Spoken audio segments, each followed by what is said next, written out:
What was Marton like before the Second World War? Well, it was a popular little town. That, I suppose a sleepy village, you might call it.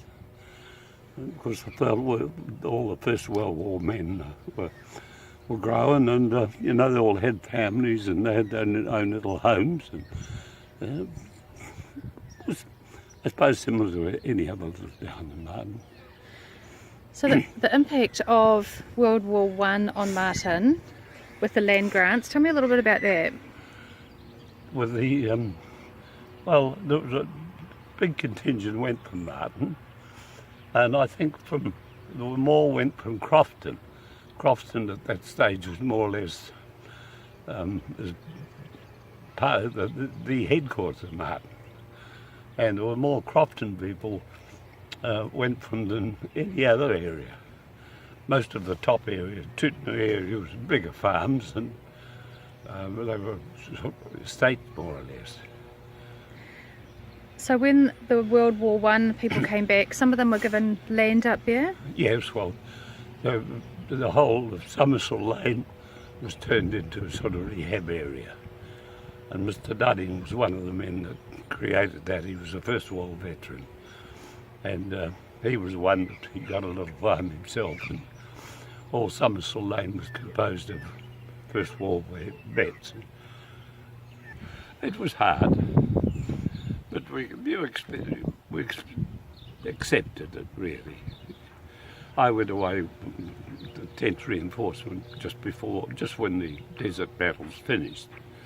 And of course, most of the guys that had gone earlier they were older than me. I was young at that stage, and coming home, it was hard. We had to get back into doing things, joining things, and playing football and so forth.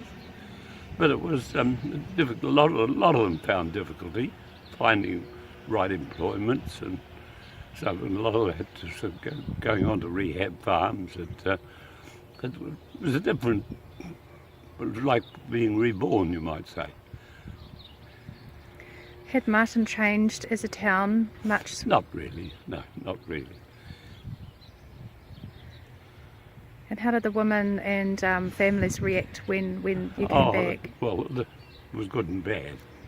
Those that came home, they were very happy, but those that didn't return, well, there were lots of sad families. Unfortunately, there was one family lived not far, just across the road, in that grey house next to the Friendship Club. They lost 3 sons in that house, and when we used to come up on the dawn parade and march up here in the morning at 5 o'clock, we always gave an eye right, because their mum and dad were sitting on the front veranda and always saying hello to us. And they were the Wilkies. A lot of these people that their friends came home. And now when we have to put the crosses out, the relations still come back and put. They're now nieces and nephews, and that's about cousins and so forth.